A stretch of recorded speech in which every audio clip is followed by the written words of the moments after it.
Hello, beautiful family. We're talking about separating myths from the facts. So these are autism mythbusters. My hope is that what I share today, they're not necessarily things that you've heard about, but I am going to be talking about some things that have definitely been popular topics in the news. So as I prepare my tea, let me tell you a little bit about me. I am Dr. Virginia. I'm a board certified psychiatrist. I'm also a board certified lifestyle medicine provider.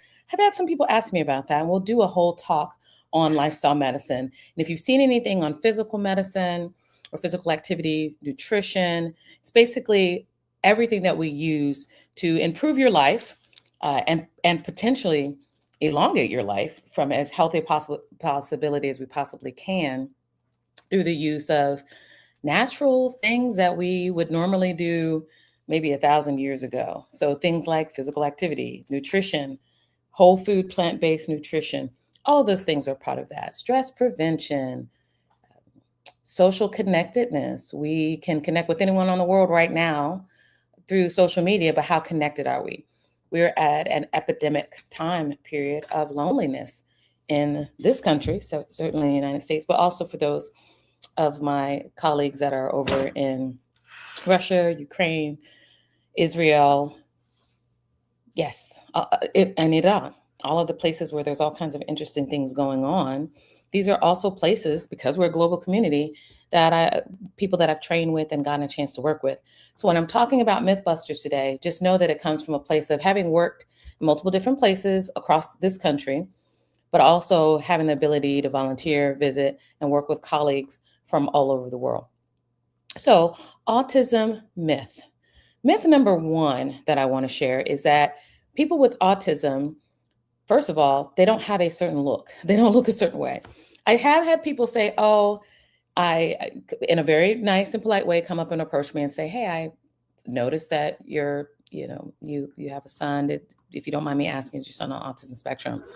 And they'll say, well, he looks a lot like my son, or he reminds me of my son. I've had that experience happen, and I'm not put out or bothered by that in any way, because some of our kids do have similar mannerisms.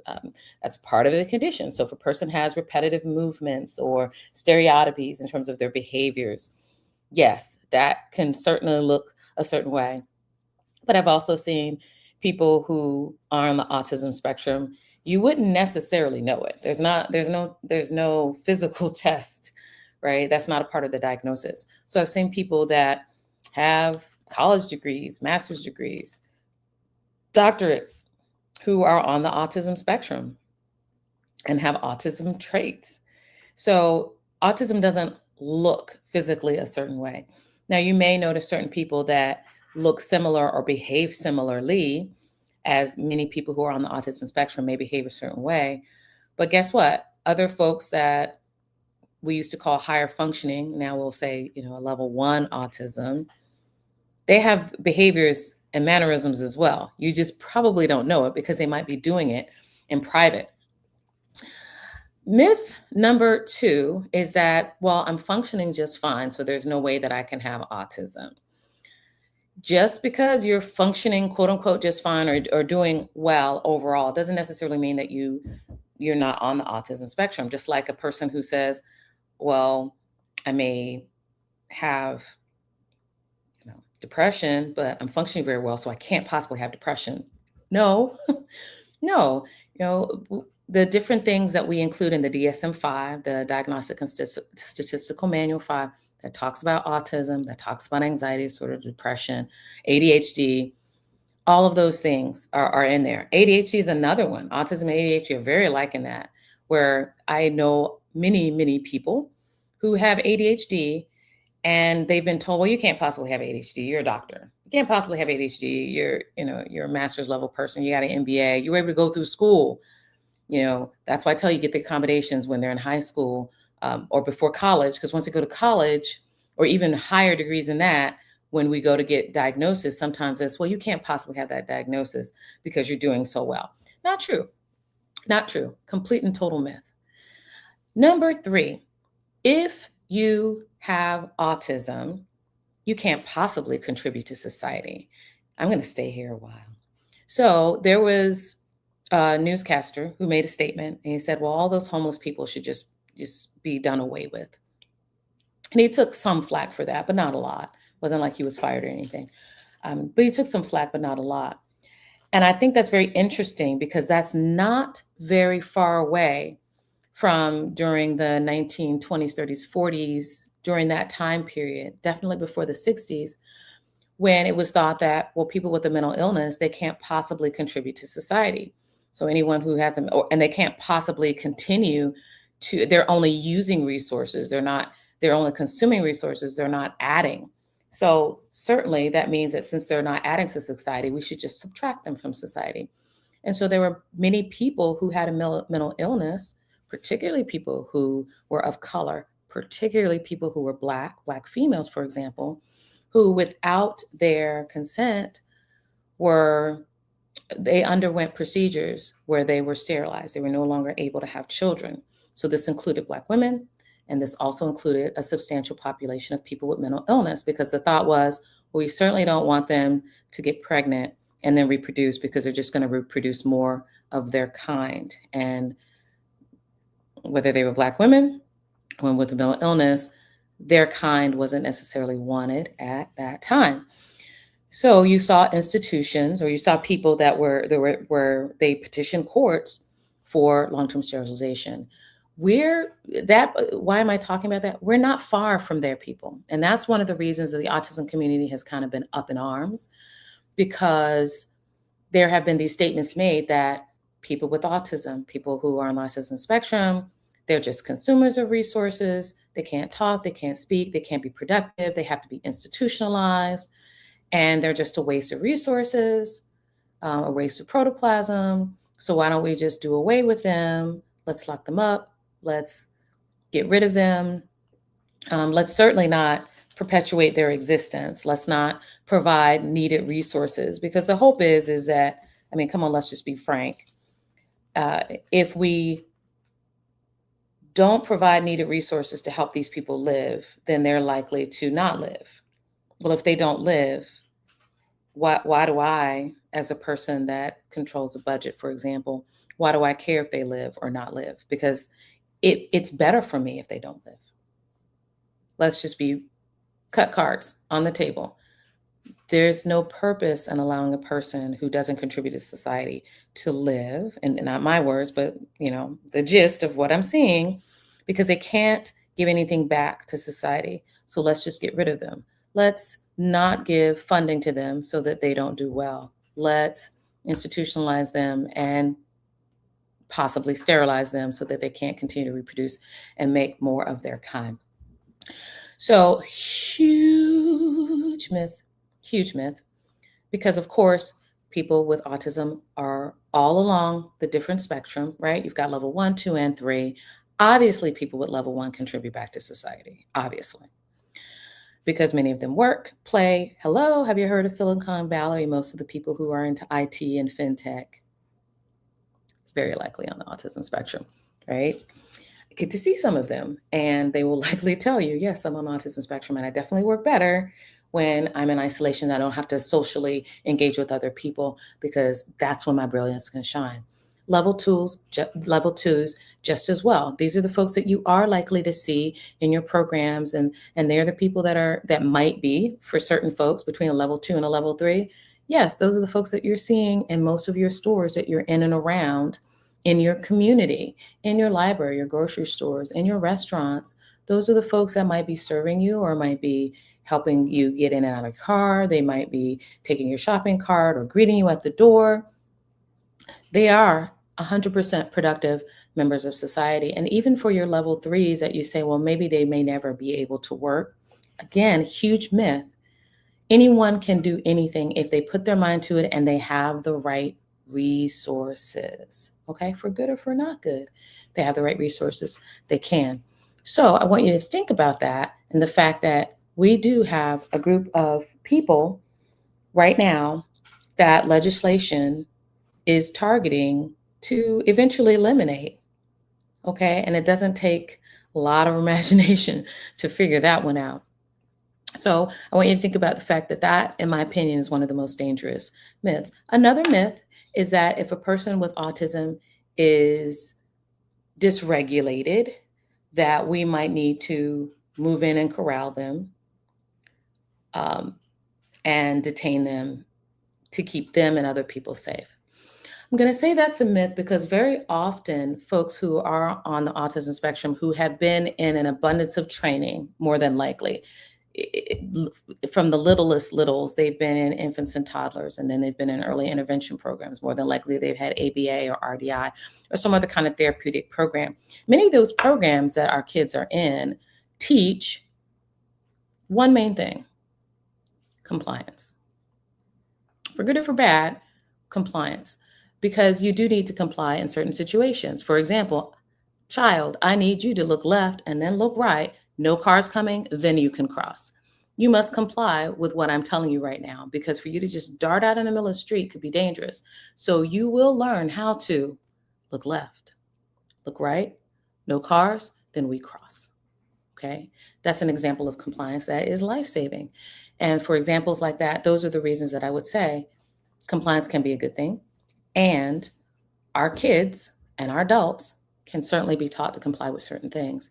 And with enough, that's one of the things where rigidity and learning patterns and then learning how to generalize that to the average community can be very well for our kids and adults, because they can learn how to do something and learn to do it the same way over and over and over and over again. So you're actually going to get a very good product by the end of the day. Okay. You've seen our kids and our adults contributing to society, in your bakeries, making candles and tea. I should have brought it in the house with me, but I'll take a picture and I'll upload it later. But I just bought the most delectable looking vegetables from my son's school. These were all planted by the students there. I got kale, collards, uh, peppers, bell peppers, and there was some jalapeno in there too. Um, all kinds of really goodness. And there were some flowers too. There was echinacea, which really got me excited because I've never had echinacea, holy basil, and some of the other things that can be really helpful from a mental health perspective. But no, I've never had. I never had echinacea, so super excited about that. But those products came from our kids who are on the autism spectrum, and most of them are level 3. So please don't tell me that they can't contribute to society, because last I checked, we needed farmers and farms. But I digress. Back to my last point about the corralling again. When we just automatically close in, I want you to think about the fact that if you're in distress and you're having a hard time, do you really want a whole group of people just converging on you and just, most of us would say no, I'm not, no. But for safety, I understand kind of moving a person away. I mean, hey, we do it in church, right? Someone's shouting and they're kind of moving all around, and you just kind of, and then they're kind of maybe flailing a little bit. The usher just kind of slide you to the left, maybe slide you to the right, to kind of get you in a place where you're not going to hurt anybody else. I'm not saying that's a problem. Or moving a child from one place to another place so that they're not a danger to themselves or danger to anybody else. Of course, we will want to do that. What I'm concerned about is, in a crisis situation, we just want to close in. I was listening to a transcript of an incident that had happened, and one of the things that I was happy to hear is that in this particular case, when they saw that the person was dysregulated, the authorities involved backed up. Right? There was a description in the transcript that basically described what happened, and it said that the authorities backed up to give the person some space. That's a great idea, because the myth is that, oh, I've just got to rush in and detain. Pretty sure it was a movie. Maybe it's in the Bible that says fools rush in. Not a good idea. Not a good idea.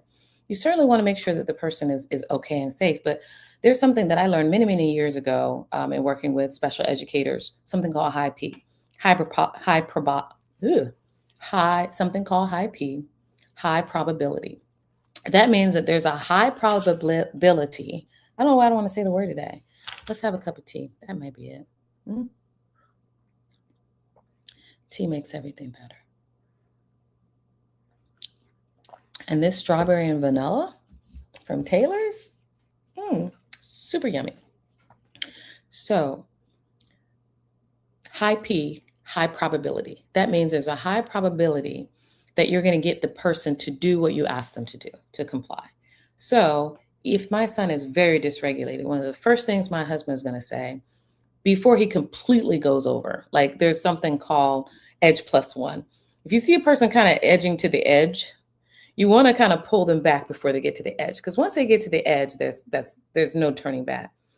Edge plus one in the concept of training and education is what we want sometimes. We want to get them to the edge of their comfort level and then maybe just scooch them over a little bit. That's the positive edge plus one. The edge, but pushing the person over the edge, is when they're dysregulated. They are not in a place where they're probably even hearing everything that you're saying. Like you're having dialogue with them, or you think you're having dialogue. Actually, what's happening is you're talking and issuing a command. They're internally in their head. They may be saying things out of their mouth, but usually it's more like, I don't know why I did that. What was I thinking when I did that? How am I ever going to recover from this? I've gone beyond the point of no return. So you may think they're talking to you. They're really talking to themselves. Okay. This is a conversation of one, an audience of one. You just happen to be a bystander in that. So more than likely, the majority of things that you're saying are just going right over that person's head. However, if you can allow them some space, step back, allow them a little bit of space to begin dysregulating themselves, then what you can do is begin high P.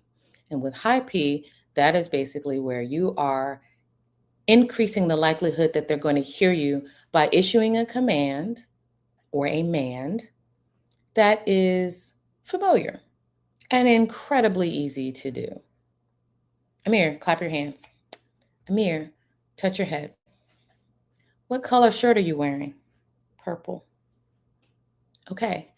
Now we're cooking with oil, as we say, because now this person is physically doing what I've asked them to do. And then because this person is speaking, verbal and speaking to some extent, they're able to verbalize, because it's easier to do something than to necessarily say something, because you've got additional areas of the brain have to be involved, right? Motor strip plus a lot of other areas. So high P just allows that person to communicate with me just a wee little bit more than they normally would. Okay. Now I hope that's been helpful for you with just some basic Mythbusters. We will likely have a Mythbuster part 2, because even as I'm talking, I'm thinking about a couple of different things, but I don't want to overwhelm you. We're coming up on 70 minutes. So I want to say, I want you to have a very blessed day on purpose. Have a wonderful weekend for those who celebrate the weekend. For those who this is your Friday, Friday is really your Friday, and Friday's not your Monday. Those who are on or do shift work know exactly what I'm talking about. You have a very blessed day on purpose. You all take care. Bye.